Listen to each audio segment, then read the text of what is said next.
Hello friends, welcome back to English with Chanda. আশা করি সকলে ভালো আছো।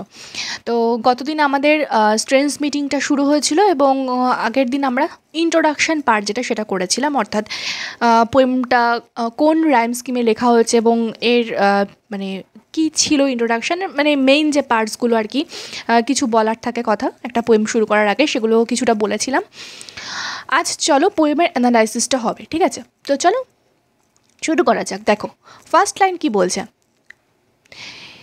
It seemed that out of battle I escaped. It seemed, তোমরা অনেকেই ওয়েট করে আছো পোয়েমটার জন্য, তোমরা অনেকেই কমেন্ট করেছো, আমি দেখেছি, ঠিক আছে? তো কেউ কেউ বলেছো যে এরপরে ode to the skylark, ode to a skylark, sorry, এটা শুরু করতে। তো অবভিয়াসলি এরপরে আমি ওটা ধরবো আর কি, ঠিক আছে? তো চলো দেখো, ইট seemed that out of battle I escaped, অর্থাৎ দেখো এই যে পোয়েট সোলজার অর্থাৎ যে ন্যারেটার উইলফ্রেড আমিন, তিনি এই ব্যাটেল ফিল্ড থেকে অর্থাৎ যুদ্ধক্ষেত্র থেকে কিন্তু তিনি পালিয়ে গিয়েছিলেন, ঠিক আছে? এবং এই যে পোয়েমটা, এটা কিন্তু তার একটা ভিশন, ঠিক আছে? একটা ভিশন বলতে পারো আর ফ্যান্সি বলতে পারো, যে তিনি হঠাৎ করে একটা ভিশন দেখছেন বা একটা ফ্যান্সি দেখছেন যে তিনি মারা গেছেন, বা তার সামনে এই ঘটনাটা ঘটছে, তিনি জীবিত থেকেই ঘটনাটা ঘটছে, বা তিনি মারা গিয়ে ঘটনাটা ঘটছে, ঠিক আছে? তিনি ব্যাটেল ফিল্ড থেকে স্কেপ করেছেন, পালিয়ে এসেছেন, তিনি এটা দেখছেন তার স্বপ্নে। It's like a dream to him, ঠিক আছে?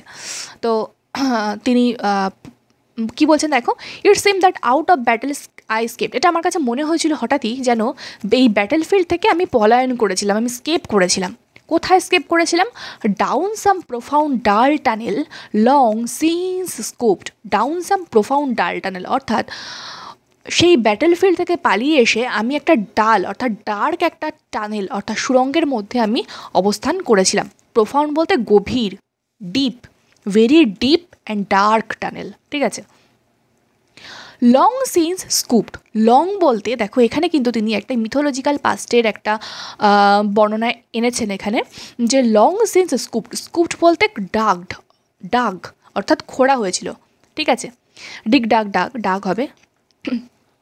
তো যখন এই যে টানেলটা খোঁড়া হয়েছিল সেই সময়কার কথা তিনি বলছেন, অর্থাৎ মিথোলজিক্যাল পাস্টের কথা তিনি বলছেন।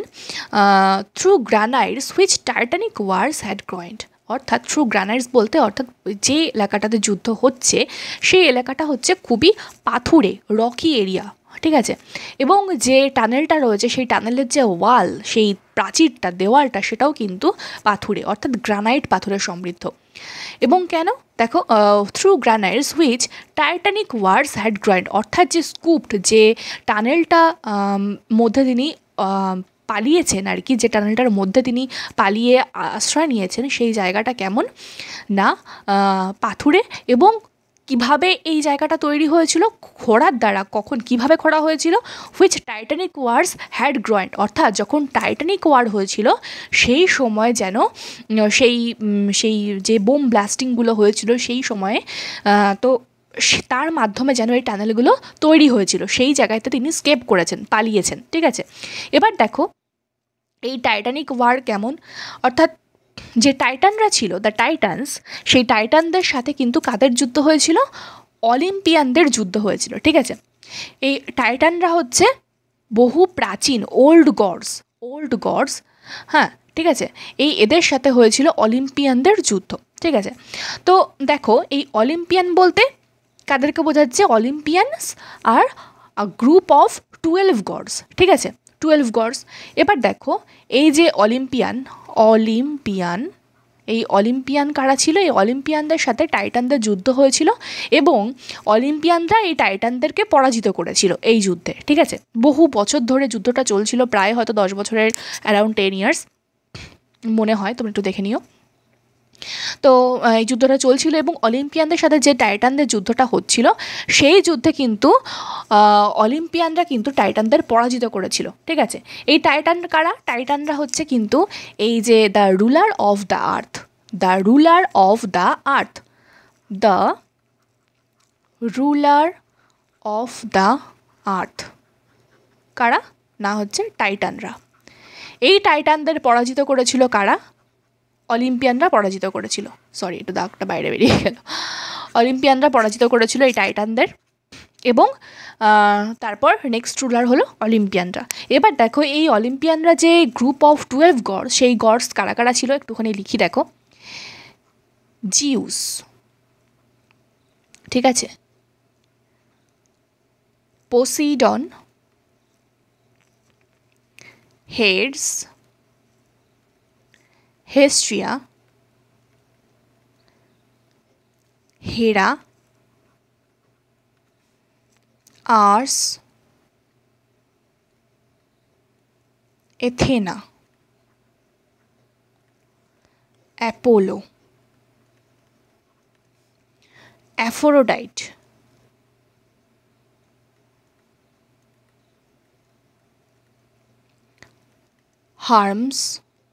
হার্মিস, ঠিক আছে, হার্মিস, আর হচ্ছে আর্টিমিস, আর একজনকে না,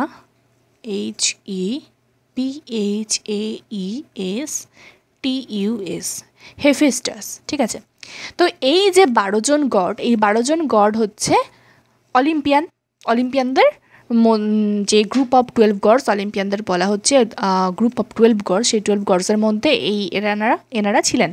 তো এদের সাথে টাইটানিকদের যুদ্ধ হয়েছিল এবং অলিম্পিয়ানরা টাইটানদের পরাজিত করেছিল। সেই যুদ্ধের কিন্তু একটা এখানে এক্সাম্পল তুলে ধরা হয়েছে। Okay, through granites which titanic wars had ground, অর্থাৎ সেই গ্রয়েন্ড বলতে একেবারে কার্ভড করা, একেবারে সেই একটা কার্ভড এজের কথা বোঝাচ্ছে, অর্থাৎ দুটো কার্ভড এজ মিলে যে এজটা তৈরি হচ্ছে সেটাকে গ্রয়েন বলা হচ্ছে, ঠিক আছে।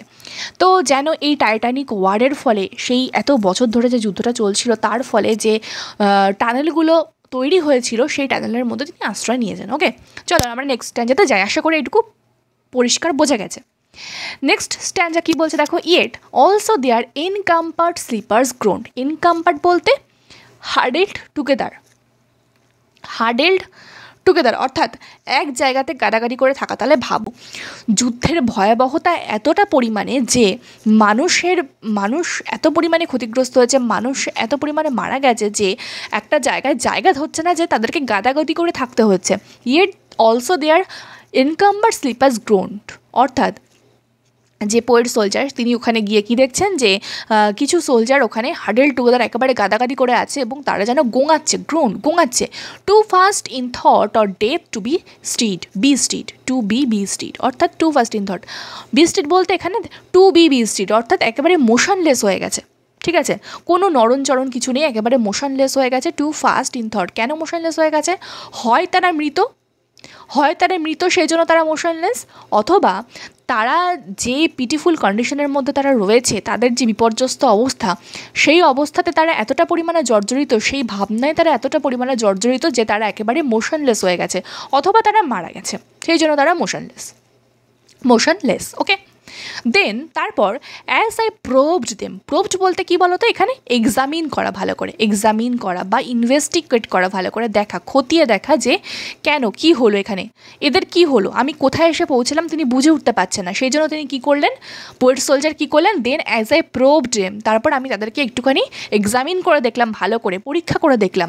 যখনই দেখতে গেলাম তখন কি হলো, হঠাৎ করে ওয়ান স্প্র্যাং আপ, একজন লাফিয়ে উঠল, অ্যান্ড স্টিয়ার্ড, এবং তারপর এক দৃষ্টিতে তাকিয়ে থাকলো। স্টিয়ার বলতে এক দৃষ্টিতে তাকিয়ে থাকলো with piteous recognition in fixed eyes বলতে একেবারে চোখের পলক পড়ছে না, কোনো দৃষ্টি মানে এক দৃষ্টিতে আমার দিকে তাকিয়ে রইল, উইথ পিটিএস রিকগনিশন, যেন একেবারে বিধ্বস্ত অবস্থা, একেবারে করুণ দশা, সেই অবস্থাতে আমার দিকে তাকিয়ে রইল, ঠিক আছে। Lifting distressful hands as if to bless, distressful hands কেন, অর্থাৎ তারা যুদ্ধে কারোর হয়তো হাত নেই, কারোর পা নেই, কারোর মানে শরীরের বিভিন্ন অঙ্গ বিভিন্নভাবে ক্ষতিগ্রস্ত হয়েছে, ঠিক আছে। তো সেই জন্য তাদের শরীর একেবারে ব্যথায় জর্জরিত, তো সেই জন্য তাদের শরীর তারা নাড়াতে পারছে না, এবং তারা তার মধ্যে দিয়েও খুব কষ্টে সৃষ্টে যেন তাদের হাত দুটোকে, মানে সে কী করলো, তার হাত দুটোকে আমার দিকে তুলে ধরলো, কেন, যেন দেখে মনে হলো অ্যাজ ইফ টু ব্লেস, সে আমাকে আশীর্বাদ করতে চাইছে, ঠিক আছে। অ্যান্ড বাই হিজ স্মাইল, এবং তার হাসির দ্বারা আই নিউ দ্যাট সালিন হল, দেখো এখানে স্মাইলটা কিন্তু একটা অর্থে স্যাটায়ার অর্থে ইউজ করা হচ্ছে, একটা বিদ্রূপ অর্থে। কারণ দেখো যে মানুষটা এত ব্যথায় যন্ত্রণায় কষ্ট পাচ্ছে সে নিশ্চয়ই হাসবে না সেই অবস্থাতে, অথবা সে যদি মারা গিয়ে থাকে তাহলেও সে কিন্তু হাসবে না, ঠিক আছে। তো এখানে একটা স্যাটায়ার বলতে পারো এটা। অ্যান্ড বাই হিজ স্মাইল, এবং তার সেই হাসির দ্বারা আই নিউ, আমি জানতে পারলাম কি, দ্যাট সালিন হল, অর্থাৎ এই যে আই নিউ দ্যাট সালেন হল, অর্থাৎ আমি যে কোথায় এসে পড়েছি আমি সেই জায়গাটাকে চিনতে পারলাম, জানতে পারলাম। অর্থাৎ আমি এই যে পরের লাইনেই বলছে by his dead smile I knew we stood in hell, অর্থাৎ এই যে তার যে হাসির দ্বারা, দেখো এখানে কিন্তু একটা ট্রান্সফার্ড এপিথেট তোমাদের ফিগার অফ স্পিচ তোমরা এটা বলতে পারো ট্রান্সফার্ড এপিথেট। কেন না, his smile was not dead but the poet, sorry the poet, not the poet, the, এখানে দেখো দ্য জার্মান পোয়েট সোলজার, অর্থাৎ জার্মান সোলজার, অর্থাৎ এই পোয়েট সোলজার, অর্থাৎ আমার যে ন্যারেটার উইলফ্রেড আমেন, তিনি যাকে মেরেছিলেন, তিনি যাকে আমরা লাস্টে জানবো, তিনি যাকে মেরেছিলেন তিনি কে ছিলেন, সে হচ্ছে একজন জার্মান সোলজার ছিল, ঠিক আছে। পোয়েট সোলজার যাকে মেরেছিল সে হচ্ছে, যুদ্ধক্ষেত্রে যাকে মেরেছিল সে হচ্ছে একজন জার্মান সোলজার ছিল, এবং সেই জার্মান সোলজার মারা গেছেন, সেই মারা যাওয়ার কথা বলছে। The body is dead, he is dead himself, but his smile is not dead. তো সেই জন্য এটা কিন্তু ট্রান্সফার্ড এপিথেট, এটা ট্রান্সফার্ড এপিথেট বলতে পারো এই ফিগার অফ স্পিচটা, ওকে। তো তার এই হাসির দ্বারা আমি জানতে পারলাম যে আমরা এখন নরকে রয়েছি, ঠিক আছে। কারণ দেখো এখানে বলা যেতে পারে যে মানুষ তো এত ভালো যা কাজ করেছে, যুদ্ধ করে মানুষের হয়তো অনেক ভালো কাজ করেছে, সেই জন্য সে শহীদ হয়ে একেবারে স্বর্গে যাবে, কিন্তু অ্যাকচুয়ালি কিন্তু এখানে স্বর্গের কথা বলা হয়নি, নরকের কথা বলা হয়েছে। কেন, দেখো স্বর্গের কথা এখানে বলতেই পারতো, কিন্তু সেটা কিন্তু বলা হয়নি। কারণ দেখো উইলফ্রেড আমেন তো একজন অ্যান্টি ওয়ার পোয়েট, আমরা জানি, ঠিক আছে। তো অ্যান্টি ওয়ার পোয়েট যখন, তিনি অবশ্যই এখানে স্বর্গের কথা, হেভেনের কথা লিখবেন না। কারণ একটা যুদ্ধ কিন্তু মানুষের কোনো ভালো করতে পারে না, তার মতে একটা যুদ্ধ মানুষকে শুধু ক্ষতি করে, এবং শুধু মানুষের নয়, মানব জাতির সমগ্র সিভিলাইজেশনের ক্ষতি করে। এত বছর ধরে যেই যে এখানে তো ফার্স্ট ওয়ার্ল্ড ওয়ারের কথা বলা হয়েছে, আমরা দেখেছি। তো এই ফার্স্ট ওয়ার্ল্ড ওয়ারে যে পরিমাণে ক্ষয়ক্ষতিটা হয়েছিল, যত মানুষ মারা গেছে, এতে কি কখনো কেউ ভালো থাকতে পারে? তো এখানে স্বর্গের কথা, হেভেনের কথা কোনোভাবেই আসবে না, ঠিক আছে। এখানে কেউ কখনো মারা গিয়ে শহীদ হতে পারে না, তার কথাতে একটা যুদ্ধ কখনো মানুষকে গ্লোরিফাই করতে পারে না, একটা মানুষ যুদ্ধ করে কখনো শহীদ হতে পারে না, ঠিক আছে। তার অবস্থান নরকেই হবে, এবং আমরা সেই নরকেই এসে পৌঁছেছি। আর আমি তো যুদ্ধ করিনি, আমি সেখান থেকে পালিয়ে এসে গেছি, ঠিক আছে। উই স্টুড ইন হেল, এবং আমরা নরকে রয়েছি, ঠিক আছে।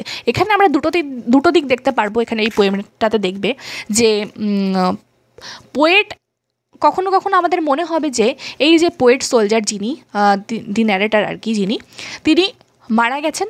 আবার কখনো কখনো মনে হবে যে না, উনি বেঁচে আছেন, এবং জার্মান সোলজার যিনি, তিনি মারা গেছেন, তার সাথে কথা হচ্ছে। অর্থাৎ একজন লিভিং বিংয়ের সাথে একজন ডেড সোলজারের বা ডেড পার্সনের কথা হচ্ছে। আবার কখনো কখনো মনে হবে না, তারা দুজনেই ডেড, ঠিক আছে। তো পড়তে পড়তে আমরা এক এক জায়গায় বিভিন্ন রকম জিনিস দেখব। দেখো টেক্সট কি বলছে, with 1000 fears that vision's face was grained, অর্থাৎ ভিশনস ফেস বলতে কিন্তু এখানে সেই জার্মান সোলজারের কথা বলা হচ্ছে, যাকে পোয়েট সোলজার মেরেছেন যে সেই জিনিসটা আমরা লাস্টে জানবো, লাস্ট স্ট্যাঞ্জাতে আমি তোমাদের বোঝানোর জন্য বলছি। উইথ 1000 ফিয়ার্স বলে তার মুখের মধ্যে যেন একেবারে সেই ভয়, একটা ভয় লেগে আছে, হাজার হাজার ভয়ের একটা চিহ্ন, ছাপ তার মুখের মধ্যে পড়েছে। ওয়াজ গ্রেইন বলতে কেন, মার্ক হয়ে গেছে, একেবারে মার্ক হয়ে গেছে তার মুখের মধ্যে সেই ভয়। তবুও yet no blood reached there from the upper ground. Upper ground বলতে কি বলো তো, আচ্ছা তিনি তো একটা একটা টানেলের মধ্যে এসে পড়েছেন, ঠিক আছে। এবং সেই টানেলটা অবশ্যই একটা সুড়ঙ্গের মধ্যে নিচুতে হবে, অনেক গভীরে আন্ডারগ্রাউন্ডের দিকে। এবং এই আপার গ্রাউন্ডটা হচ্ছে যেখানে যুদ্ধটা হচ্ছে, ব্যাটেল ফিল্ড, যেটা ব্যাটেল ফিল্ডটাকে আমরা আপার গ্রাউন্ড বলবো। এই ব্যাটেল ফিল্ড যেখানে যুদ্ধটা হচ্ছে, সেখান থেকে কোনো রক্তস্রোত কিন্তু এই যে টানেলের মধ্যে কিন্তু পৌঁছাতে পারেনি, যেখানে পোয়েট সোলজার এবং দ্য জার্মান সোলজার রয়েছেন, ঠিক আছে। Yet no blood reached there from the upper ground. ঠিক আছে। অ্যান্ড নো গানস থামড, এবং কোনো যে বন্দুকের আওয়াজ ওখানে কিন্তু পৌঁছাতে পারেনি। থামড বলতে, থামড হচ্ছে বন্দুকেরই আওয়াজ, তো এখানে কিন্তু কোনো বন্দুকের আওয়াজ কিন্তু ওখানে পৌঁছায়নি। অর ডাউন দ্য ফ্লুস মেড মোন, ফ্লুস বলতে কী বলো তো, এয়ার পাস, এয়ার পাস অর্থাৎ এই যে উপরের যে আপার গ্রাউন্ড, সেই আপার গ্রাউন্ড থেকে টানেলের মধ্যে যাওয়ার সময় যে সুড়ঙ্গ পথ যেটা, যেখান থেকে এয়ার পাসটা হচ্ছে, সেটাকে ফ্লুস বলা হয়েছে। এবং সেই বলছে যে সেই ফ্লুস দিয়ে কিন্তু কোনো গানের কোনো শব্দ পৌঁছায়নি, কোনো রক্তস্রোত পৌঁছায়নি, এবং ওখান থেকে মানে মানে অর ডাউন দ্য ফ্লুস মেড মোন, এবং ওখানে কিন্তু কোনো মানুষের গোঙানের আওয়াজও শোনা যাচ্ছে না। সুতরাং এখানে এখানে থেকে, এই হেলে থেকে মানুষের কোনো দুঃখের ব্যাপারই নেই। স্ট্রেঞ্জ ফ্রেন্ড আই সেইড, আমি কি বললাম যে দেখো এখানে পোয়েট সোলজার হচ্ছে আই, আর এই স্ট্রেঞ্জ ফ্রেন্ড কাকে বলা হয়েছে, জার্মান সোলজারকে স্ট্রেঞ্জ ফ্রেন্ড বলা হয়েছে। স্ট্রেঞ্জ কেন না, একটা হচ্ছে যে সে হচ্ছে জার্মান সোলজার আর আমাদের পোয়েট হচ্ছে ইংলিশ সোলজার, ঠিক আছে, সেই জন্য তিনি তাকে স্ট্রেঞ্জ বলেছেন।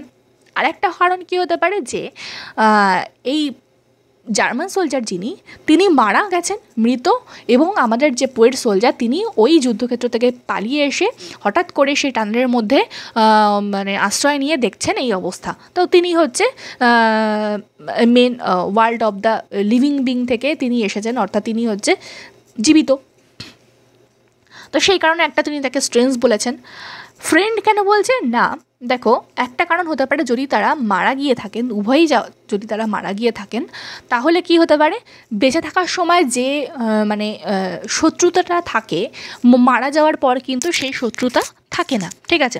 অর্থাৎ তারা তো দুজনেই এখন মারা গেছেন, তাহলে শত্রুতার কোনো ব্যাপারই নেই, আমরা দুজনেই বন্ধু, তো সেই জন্য তিনি তাকে ফ্রেন্ড অ্যাড্রেস করেছেন, ঠিক আছে, এটা হতে পারে। তো স্ট্রেঞ্জ ফ্রেন্ড আই সেইড, আমি বললাম strange friend here is no cause to মোন, এখানে তো মন খারাপ করার বা এসবের কোনো কারণই নেই। কেন না, কারণ এখানে তো কোনো মানে আপার গ্রাউন্ড থেকে তো কোনো ব্লাড এসে পৌঁছাচ্ছে না, বা কোনো গানের আওয়াজ শোনা যাচ্ছে না, এখানে মানুষের কোনো গোঙানির যে আওয়াজ, মানুষ যে ওখানে আপার গ্রাউন্ডে যে মানুষ যে কী হারে মারা যাচ্ছে, মানুষের যে কষ্ট দুঃখ, এগুলো তো আর আমরা হেলে বসে দেখতে পাচ্ছি না। তাহলে এখানে তো কোনো মন করার, এখানে মানুষের মন খারাপ করার কোনো কথাই নয়।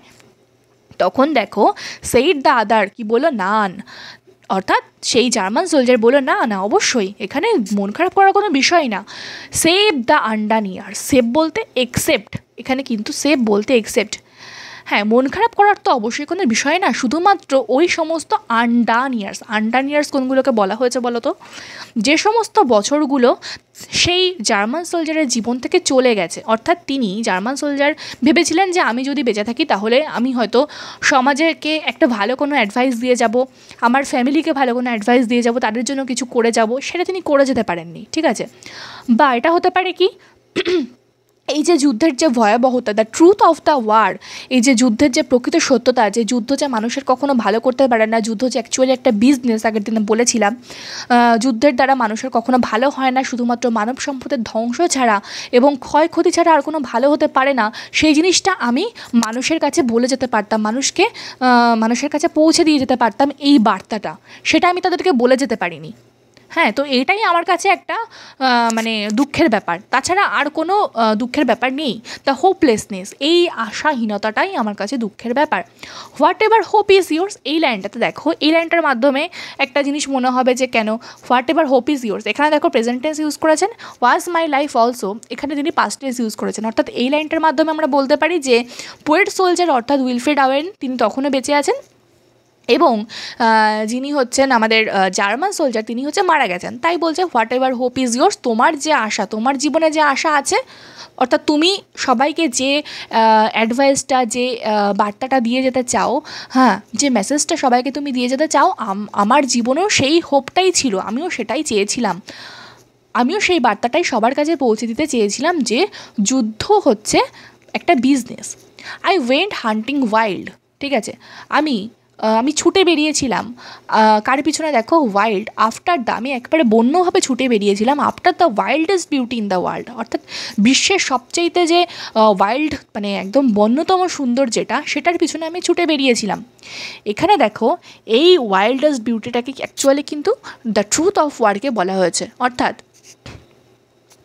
যুদ্ধের যে সত্যতা সেটা আমি সবাইকে জানিয়ে যেতে চেয়েছিলাম, এবং এই সত্যতাই যুদ্ধের যে চরম সত্যতা এটা কিন্তু, অর্থাৎ এই যে ওয়াইল্ডেস্ট বিউটি তার কাছে, জার্মান সোলজারের কাছে এই বিউটিটা থাকে না, কোথায় থাকে না দেখো, which lies not calm in eyes, ঠিক আছে, নট কাম ইন আইজ, অর্থাৎ এই সত্যটা কিন্তু কোনো অর ব্রেডেড হেয়ার, অর্থাৎ একটা সুন্দরী রমণীর কিন্তু কোনো শান্ত চোখেও দেখতে পাওয়া যায় না, বা একটা সুন্দর রমণীর কিন্তু বিনুনি করা চুলেও কিন্তু দেখতে পাওয়া যায় না, ঠিক আছে।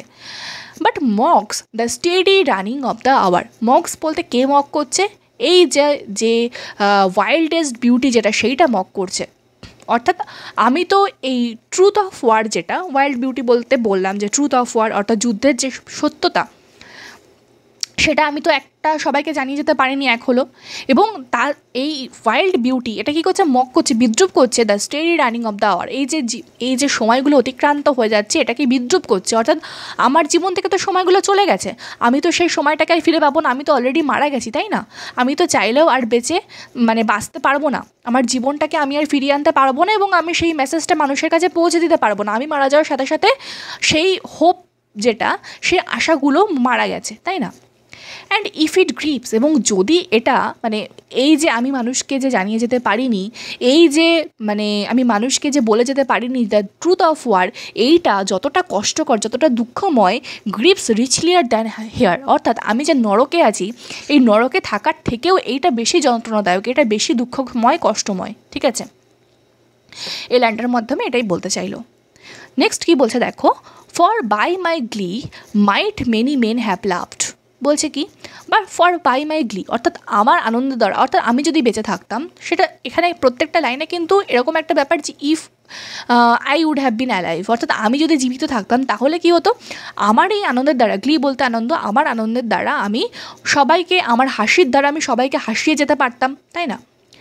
And of my weeping something had been left, অর্থাৎ আমি যে মানুষকে এই মেসেজটা দিয়ে যেতে পারিনি দ্য ট্রুথ অফ ওয়ার সম্পর্কে, যুদ্ধের যে দ্য ডিভাস্টেটিং ওয়ার সম্পর্কে, দ্য হরিবেল ওয়ার সম্পর্কে যে মানুষকে জানিয়ে যেতে পারিনি আর কি, এইটা আমি যদি বেঁচে থাকতাম তাহলে আমি যে পারছি না সেটার জন্য কান্না করেও আমি একটু শান্তি পেতাম, একটু রিলিফ পেতাম।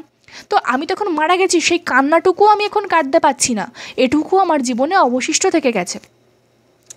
And of my weeping something had been left, এইটুকু আমার জীবনে অবশিষ্ট থেকে গেছে, অর্থাৎ আমি কাঁদতেও পারছি না এখন, হুইচ মাস্ট ডাই নাও, এবং যেটা আমার মৃত্যুর সাথে সাথে সেটাও শেষ হয়ে যাবে, অর্থাৎ সেই কান্নাটুকু আমি আর কাঁদতে পারবো না, কান্নাটুকুও শেষ হয়ে গেছে।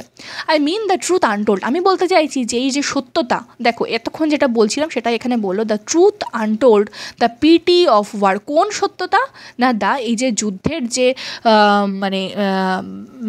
কি বলবো, করুণ যে দশা, সেটা যুদ্ধের যে করুণ অবস্থা, সেই যে সত্যতা সেইটা আমি অজানাই থেকে অবলাই থেকে গেছে, আনটোল্ড, অর্থাৎ কারোর সাথে কাউকে বলাই হয়নি, কারোর সাথে শেয়ার করা হয়নি ওটা, ঠিক আছে, ওটা না বলাই থেকে গেছে, দ্য পিটি ওয়ার্ড ডিস্টিল্ড, ওটা কারোর সাথে প্রকাশই করা হয়নি, ঠিক আছে। Now men will go content with what we spoiled, অর্থাৎ আমরা যে সমস্ত ক্ষয়ক্ষতি করে গেলাম, এই যে আমাদের আমরা যে যুদ্ধ করলাম, আমাদের যুদ্ধের মাধ্যমে হয়েছে অনেক মানব সম্পদ অনেক নষ্ট হয়েছে, তাই না, অনেক মানুষ মারা গেছে, অনেক যে অর্থের ক্ষতি হয়েছে, অনেক কিছু ক্ষতি হয়েছে যুদ্ধের মাধ্যমে, যা যা ক্ষতি হতে পারে অ্যাকচুয়ালি আর কি। তাই এই যে ক্ষতিগুলো আমরা করে গেছি, এবং সর্বশেষ আমরা নিজেরাও শেষ হয়ে গেছি, আমরা নিজেরাও মারা গেছি, তো এই পরবর্তী মানুষেরা কি করবে, যেহেতু আমি তাদেরকে জানিয়ে যেতে পারলাম না যুদ্ধের সত্যতা সম্পর্কে, তারাও ওই একই ভুল করবে আমার মতো যুদ্ধক্ষেত্রে নেমে, আমার মারা যাওয়ার পরে আমার যে উত্তরসূরিরা আছে তারাও যুদ্ধে নামবে, এবং তারা যুদ্ধে নেমে তারাও সেই একই কাজ করবে, মারা যাবে, তাই না। তাহলে এর মাধ্যমে দেখো তিনি বলতে যাচ্ছেন যে একটা যুদ্ধ কখনো যুদ্ধের মাধ্যমে কখনো যুদ্ধ বন্ধ হয় না, যুদ্ধ আর একটা যুদ্ধকে ডেকে আনে, ঠিক আছে। কেউ যদি মনে করে যে না এই যুদ্ধটা করে এই যুদ্ধটাই শেষ আমার জীবনে, আর এরপরে যাতে আর যুদ্ধ না হয় এই যুদ্ধের মাধ্যমে আমি সেই চেষ্টা করব, সেটা কিন্তু কখনো হতে পারে না, ঠিক আছে, কারণ একটা যুদ্ধের মাধ্যমে তখন মনে হবে যে না আরেকটা যুদ্ধ না হলে এটা কখনো থামবে না, ঠিক আছে। তো একটা যুদ্ধ অবশ্যই আরেকটা যুদ্ধকে ডেকে আনে, একটা যুদ্ধের মাধ্যমে কিন্তু সেই যুদ্ধটা স্টপ হয়ে যায় না। যদি মানুষ মনে করে নিজের মন থেকে যে না আমি কোনো আর যুদ্ধ করব না, মানুষের মনের মধ্যে যতক্ষণ না সেই কনসিয়াসটা, বিবেকটা যতক্ষণ না জাগ্রত হচ্ছে ততক্ষণ কিন্তু যুদ্ধ চলতেই থাকবে। এবং মানুষ সেটাই বলছে যে নাও মেন উইল গো কন্টেন্ট, এবং মানুষ আনন্দ সহকারে এবং আবার যুদ্ধে নাম লেখাবে, ঠিক আছে। অর ডিসকন্টেন্ট, অথবা কেউ যদি মনে করে যে আমি এই যুদ্ধ মানে আমি ঠিক খুশি হইনি, এই যুদ্ধটা থেকে আমি ঠিক খুশি হইনি, তাহলেও তারা আবার যুদ্ধে নামবে, কারণ তারা না বুঝে যুদ্ধে নামবে। কারণ আমি তো তাদেরকে এই মেসেজটা দিয়েই যেতে পারিনি the truth of the war সম্পর্কে, ঠিক আছে। Or discontent boil bloody and be spilled, অর্থাৎ তাদের যে রক্তস্রোত বইবে না, সেই ব্যাটেলফিল্ডে তাদের যে রক্তস্রোত বইবে সেটা একেবারেই না পুরো মানে কি বলবো, মানে বৃথা যাবে আর কি, সেটাই বলতে চেয়েছে। অর্থাৎ একটা ধরো দুধ, মিল্ক বয়েল হওয়ার সময় দুধ যখন ফোটে তখন কী হয়, কিছুটা দুধ যখন যেমন চলকে পড়ে যাওয়ার সময় সেই দুধটা অপচয় হয়ে যায়, নষ্ট হয়ে যায়, ঠিক তেমনই যুদ্ধক্ষেত্রে যে রক্তস্রোত বইবে সেটা কিন্তু একেবারেই নষ্ট হয়ে যাবে, সেটা আর কোনো কাজে লাগবে না। মানে তুমি যদি মনে করো যে না যুদ্ধক্ষেত্রে আমি আমার রক্তস্রোত বইয়ে আমি দেশকে উদ্ধার করছি, তাহলে সেটা নয়, ঠিক আছে, তাহলে সেটা নয়, সেটা বৃথাই যাচ্ছে, তোমার রক্ত কোনো কাজে লাগছে না, তুমি যে যুদ্ধ করছো এটা করে কোনো কাজে লাগছে না, তিনি সেটাই বলতে চাইলেন। They will be swift with swiftness of the tigress, তারপর কি বলছে, দে উইল বি সুইফট, অর্থাৎ তারা they will be swift with অর্থাৎ তারা আরও বেশি যেন বাঘিনীর মতো, তারা আরও তৎপর হবে যুদ্ধ করার জন্য, আরও উগ্রতার সাথে, ঠিক আছে, তারা তৎপর হবে যুদ্ধ করার জন্য, তারা থেমে থাকবে না, আরও উগ্র হয়ে যাবে তারা। নেক্সট কি বলছে দেখো, নান উইল ব্রেক র্যাঙ্কস দো নেশনস স্ট্রেক ফ্রম প্রোগ্রেস, তারপর কি বলছে, তারা কখনো মানে তারা তাদের নিজের অবস্থান সম্পর্কে সচেতন সবাই, অর্থাৎ কেউ কারো জায়গা ছাড়বে না, অর্থাৎ যুদ্ধ চলতেই থাকবে। দো নেশন স্ট্রেক ফ্রম প্রোগ্রেস, অর্থাৎ এই যে আমাদের জাতি, আমাদের দেশ যে উন্নতির শিখরে পৌঁছাতে পারছে না, উন্নতির শিখর থেকে পিছনে সরে আসছে, পিছিয়ে যাচ্ছে, তবুও এগুলোর দিকে তাদের কোনো ভূক্ষেপ থাকবে না, ভূক্ষেপ না থেকে তারা শুধুমাত্র যুদ্ধই করে যাবে, কেউ কারো জায়গা না ছেড়ে তারা শুধুমাত্র যুদ্ধই করে যাবে। কিন্তু দেশের উন্নতির জন্য, দশের উন্নতির জন্য যে সমাজ যে পিছিয়ে যাচ্ছে, এগোতে পারছে না, সেই দিকে কিন্তু তাদের কোনো ভূক্ষেপ থাকবে না। কেন পিছিয়ে যাচ্ছে না, এই যে এত যুদ্ধ হলে তো একটা দেশের প্রচুর ক্ষয়ক্ষতি হয়, তাই না, তাহলে সেই দেশ কি আর এগোতে পারে, অনেকটা পিছিয়ে আসে, তাই না। তো বারে বারে যদি সেই যুদ্ধগুলো হয় বা অনেক বছর ধরে যুদ্ধগুলো চলতে থাকে, তাহলে কি মানুষ বা সমাজ বা দেশ এগোতে পারে, অবশ্যই পারে না। তারপর কি বলছে দেখো, কারেজ ওয়াজ মাইন, অর্থাৎ আমার মনে সাহস ছিল, এটা কিন্তু সবটাই জার্মান সোলজার বলছে, ঠিক আছে। কারেজ ওয়াজ মাইন, আমার মধ্যে সেই সাহস ছিল, অ্যান্ড আই হ্যাড মিস্ট্রি, এবং আমার মধ্যে সেই অন্তর্দৃষ্টি ছিল, সেই স্কিল ছিল, ক্ষমতা ছিল। কেন, কিসের ক্ষমতা, অর্থাৎ আমি যদি যে বেঁচে থাকতাম, if I would have been alive, তাহলে আমি পোয়েম লিখতে পারতাম, ঠিক আছে, আমি কবিতা লিখতে পারতাম আমার ক্ষমতার মাধ্যমে, যে পোয়েমে আমার যে এক্সপিরিয়েন্স হয়েছে ব্যাটেলফিল্ডে, সেই এক্সপিরিয়েন্স সম্পর্কে আমি সবাইকে জানাতে পারতাম, কিন্তু সেটা তো আমি পারলাম না, কারণ আমি তো এখন বেঁচে নেই। কারেজ ওয়াজ মাইন, সেই জন্য এখানে সব পাস্ট টেন্স দেখো, কারণ আমি তো আর বেঁচে নেই, আমি তো সেগুলো করতে পারবো না। কারেজ ওয়াজ মাইন, আমার মধ্যে সেই সাহস ছিল, অ্যান্ড আই হ্যাড মিস্ট্রি, আমার মধ্যে সেই মানে অন্তর্দৃষ্টিটা ছিল। উইজডম ওয়াজ মাইন, এবং আমার মধ্যে সেই জ্ঞান ছিল যেটার মাধ্যমে আমি সকলের কাছে সেই মেসেজটা পৌঁছে দিতে পারবো, বার্তাটা পৌঁছে দিতে পারবো। অ্যান্ড আই হ্যাড মাস্ট্রি, এবং আমার মধ্যে সেই স্কিলটা ছিল, সেই দক্ষতা ছিল, ঠিক আছে, যেটার মাধ্যমে আমি হয়তো সবাইকে জানাতে পারতাম যে না, যুদ্ধ মানেই হচ্ছে ক্ষয়ক্ষতি, যুদ্ধ মানেই হচ্ছে খারাপ জিনিস, যুদ্ধ কখনো মানুষের ভালো হতে পারে না একটা যুদ্ধে, ঠিক আছে, সেটা আমি হয়তো সবাইকে জানাতে পারতাম, কিন্তু এখন তো আমি সেটা পাচ্ছি না। To me is the march of the retreating world, অর্থাৎ এই যে রিট্রিটিং ওয়ার্ল্ড বলতে একটা পিছিয়ে পড়া জগৎ, পিছিয়ে পড়া বিশ্ব সংসার, এই পিছিয়ে পড়া জগৎকে আমি হয়তো কিছুটা পরিমাণে মানে পিছানোর থেকে বাধা দিতে পারতাম, ঠিক আছে, যদি আমি বেঁচে থাকতাম এবং আমি এই লেখনীটা, এই আমার থ্রু মাই রাইটিং, আমার লেখার মাধ্যমে যদি আমি মেসেজটা সবাইকে জানিয়ে যেতে পারতাম, তাহলে হয়তো আমি এই সমাজকে পিছিয়ে পড়া থেকে কিছুটা রক্ষা করতে পারতাম, বাধা দিতে পারতাম। To miss the march of this retreating world into vain citadels that are not walled. Vain citadel কেন, ভেইন সিটাডেল বলতে অর্থাৎ যে যুদ্ধটা পুরো মানে দ্য ট্রুথ অফ ওয়ার, মানে অর্থাৎ এই যুদ্ধের যে সত্যতা, এটা তো মানুষকে জানাতে সে পারেনি, তার ফলে কি হয়েছে, বৃথা হয়ে গেছে। অর্থাৎ সিটাডেল মানে কি বলো তো, সিটাডেল মানে হচ্ছে দুর্গ। অর্থাৎ আগেকার দিনের রাজারা তাদের প্রাসাদের চারপাশে যে দুর্গ নির্মাণ করতেন, যে প্রাসাদকে মানে অন্তঃপুরীকে আর কি বাইরের আক্রমণ থেকে সহজে মানে রক্ষা করার জন্য আর কি সিটাডেল ইউজ করতেন। তো সেই রকম বলছেন যে যেহেতু তিনি সবাইকে সেই মেসেজটা দিয়ে যেতে পারেননি, সেই জন্য সব কিছুই তার কাছে ব্যর্থ হয়ে গেছে into vain citadels. To miss the march of this retreating world, এই যে পিছিয়ে পড়া জগৎ যেটা একেবারে ব্যর্থ হয়ে গেছে, সেটাকে তিনি একটু রোধ করতে পারতেন, বাধা দিতে পারতেন যদি তিনি বেঁচে থাকতেন এবং এই মাস্টারি বা মিস্ট্রির মাধ্যমে যদি তিনি কিছু করতে পারতেন। দ্যাট আর নট ওয়ার্ল্ড, যে দুর্গটাকে তোলাই হয়নি এখনও, দ্যাট আর নট ওয়ার্ল্ড অর্থাৎ যে দুর্গটাকে নির্মাণই করা হয়নি, সেটা পুরো ভেইন হয়ে গেছে, ব্যর্থ হয়ে গেছে। দেন তারপর when much blood had clogged their chariot wheels, তারপর যে রক্তস্রোত had clogged their chariot wheels, এবার তিনি বলতে বলতে দেখো তিনি আবার মিথোলজিক্যাল পাস্টে চলে গেছেন। কি সেই মিথোলজিক্যাল পাস্টে যখন সবাই সেই চেরিয়টে করে যুদ্ধ করতো, রথে করে যুদ্ধ করতো, যুদ্ধ করতে করতে তার চাকা কী হতো, সেই রক্তে ডুবে যেত, রক্তস্রোতে ডুবে যেত, আর চাকা চলতে পারতো না। সেই অবস্থাতে যখন যারা যুদ্ধ করছে তাদের মনে হতো যে না, আমার শরীর আর পাচ্ছে না, আমার খুব ক্লান্তি হচ্ছে, আই এম ভেরি টায়ার্ড, তো ততক্ষণ পর্যন্ত তারা যুদ্ধ করে যেতেন। এবং যখন তারা মনে করতেন যে হ্যাঁ আমার শরীর ক্লান্ত, আমি আর পারবো না যুদ্ধ করতে, আই উড গো আপ, এবং যখন তারা এরকমটা মনে করবেন, I would go up and watch them from sweet wells, অর্থাৎ যদি আমি বেঁচে থাকতাম, if I would have been alive I would go up. প্রত্যেকটা এই লাইনের আগে মনে করবে if I would have been alive, অর্থাৎ আমি যদি বেঁচে থাকতাম তাহলে আমি এটা করতাম, ঠিক আছে। কিন্তু আর বেঁচে নেই, করতে পারবেন না, সেই জন্য উড গো আপের ইউজ হয়েছে। আই উড গো আপ, তাহলে আমি যেতাম, and watch them from sweet wells, এবং সেই রথের চাকাগুলোকে কী করতাম, সেই ব্লাডগুলোকে আমি ধুয়ে দিতাম। ফ্রম সুইট ওয়েলস বলতে কিন্তু এখানে সেই ট্রুথ অফ ওয়ার্ডের কথা বলা হচ্ছে, সেই সত্যতা দিয়ে আমি কিন্তু ধুয়ে দিতাম, অর্থাৎ সেই সত্য কথাগুলো, সেই যে আমার এক্সপিরিয়েন্সটাকে আমি সবাইকে বলে কিন্তু সেই যে ব্লাড শেডটাকে আমি কমাতে পারতাম, সেটাই বলা হয়েছে এখানে। রক্তস্রোতকে আমি কমাতে পারতাম, ঠিক আছে, তাদেরকে যুদ্ধে যেতে আমি বারণ করতে পারতাম, বাধা দিতে পারতাম, তাদেরকে বোঝাতে পারতাম। ইভেন এমনকি with truths that lie two deep for tent, এবং কোন সত্যিটার কথা বলেছেন তিনি, যে সত্যিটা দ্যাট লাই টু ডিপ, যেটা অনেক গভীরে থাকে, ফর টেন্ট অর্থাৎ যেটাকে সহজে কলঙ্কিত করা যাবে না।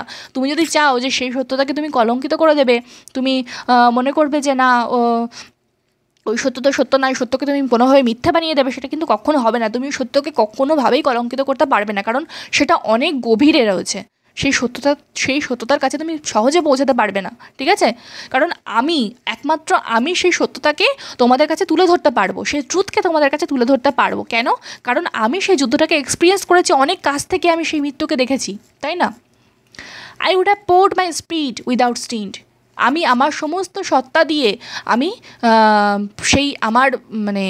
I would have poured my spirit, আমি আমার সমস্ত সত্তাকে তার উপর ঢেলে দিতাম, উইদাউট স্টিন্ট অর্থাৎ কোনো রকম বাধা না দিয়ে। স্টিন্ট বলতে এখানে কোনো রকম সীমা, কোনো রকম লিমিটেশন ছাড়াই আমি চেষ্টা করতাম সবাইকে বোঝানোর, বাট নট থ্রু উন্ডস, কিন্তু কোনো রকম ক্ষয়ক্ষতি দিয়ে নয়, কোনো ক্ষত দিয়ে নয়, not on the cess of war, অথবা কোনো যুদ্ধ দিয়েও নয়, ঠিক আছে। কোনো যুদ্ধের মাধ্যমেও আমি কিন্তু সবাইকে বোঝানোর চেষ্টা করতাম না, বা কোনো ক্ষতের মাধ্যমেও কাউকে আঘাত করে আমি কিন্তু বোঝানোর চেষ্টা করতাম না। 4 heads of men have bled where no wounds were, অর্থাৎ 4 heads of men, এখানে দেখো এখানে এই লাইনের মাধ্যমে আবার তিনি কিন্তু একটা যে বিবলিক্যাল অ্যাসপেক্ট সেটা তিনি বর্ণনা করেছেন, অর্থাৎ যীশুখ্রিস্ট যেমন ক্রুশবিদ্ধ হয়েছিলেন, তখন তার মাথাতে যে নীল পেরেক পোতা হয়েছিল, সেই সময়কার কথা আমাদের এখানে মনে করাচ্ছে এই লাইনটার মাধ্যমে। 4 heads of men have bled where no wounds were, অর্থাৎ তিনি বলতে চেয়েছেন, মনে করো একটা মানুষের সাথে একটা মানুষের যখন যুদ্ধ হয়, তখন মনে করো একটা 9 লেখা আছে, একটা মানুষ এই দিকে দাঁড়িয়ে যখন জিনিসটাকে দেখছে, তখন কি দেখছে, যে এটা হচ্ছে 6, আবার এদিকে যে মানুষটা আছে সে কি দেখছে, এটা 9, অর্থাৎ একটা মাত্র জিনিসকে শুধুমাত্র একটা স্পেসিফিক জিনিসকে দুটো মানুষ বিভিন্নভাবে দেখছে, তার ফলে যুদ্ধটা তৈরি হচ্ছে, অর্থাৎ মানুষের দ্বিমতের ফলে যুদ্ধটা তৈরি হয়, তাই তো।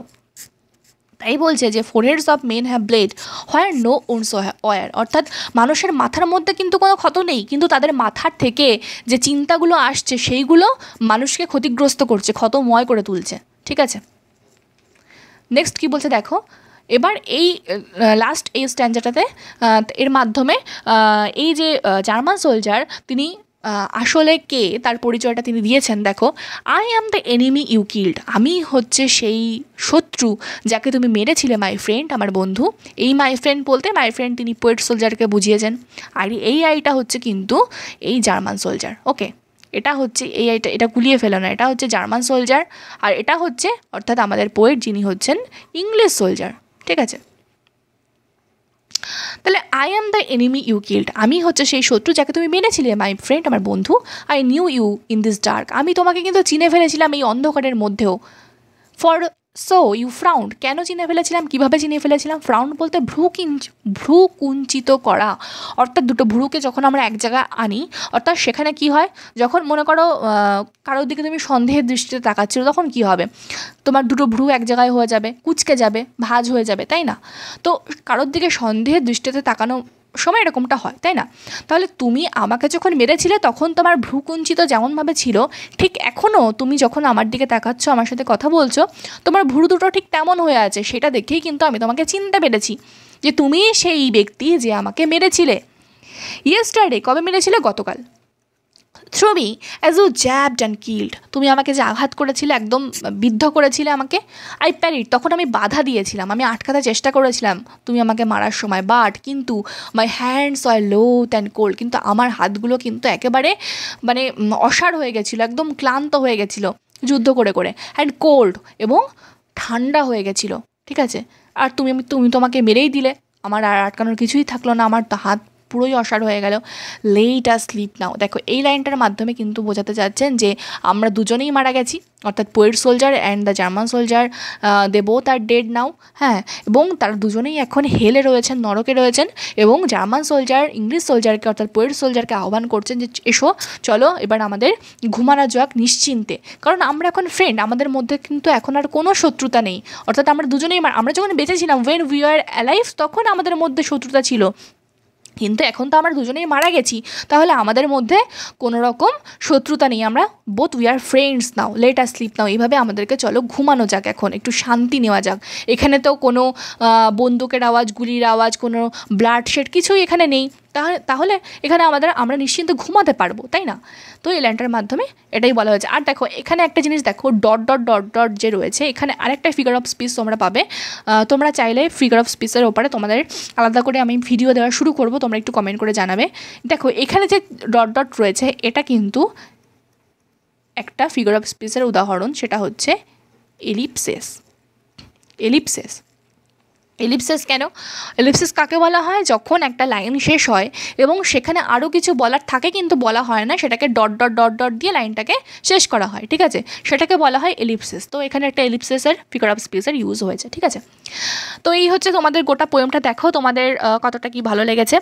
আর এরপরে তোমরা কেউ কেউ বলেছো, একজন কমেন্ট করেছিল দেখলাম, এরপরে ও টু আর স্কাইলার্ক পড়াতে। তো তোমরা আরও কমেন্ট করো কে কী পড়তে চাও, ভোট যেদিকে বেশি হবে সেদিকে শুরু করব। আপাতত কেউ কিছু আর বলেনি, তাহলে আমি ওর টু আর স্কাইলার্কই হয়তো শুরু করব। ঠিক আছে, সম্ভবত সেটাই। আর এই যে আজকের ক্লাসটা হলো, এটা যদি ভালো লেগে থাকে তোমাদের, তাহলে একটুখানি বন্ধুদের সাথে শেয়ার করো, জিনিসটা সবার কাছে শেয়ার হলে সবাই জানতে পারবে। ঠিক আছে, আর বলবো যে তোমরা কেউ পড়াটা থামিয়ে রেখো না, চালিয়ে যাও। একসময় হঠাৎ করে যখন নোটিফিকেশান দিয়ে দেবে না, তখন কিন্তু কারো রেডি থাকবে না। তোমরা যদি পড়ো, রেডি করে রাখো, অন্তত টাচে থাকো, শুধু এইটুকু বলবো, টাচে থাকো, একদম টাচটাকে সরিয়ে দিও না।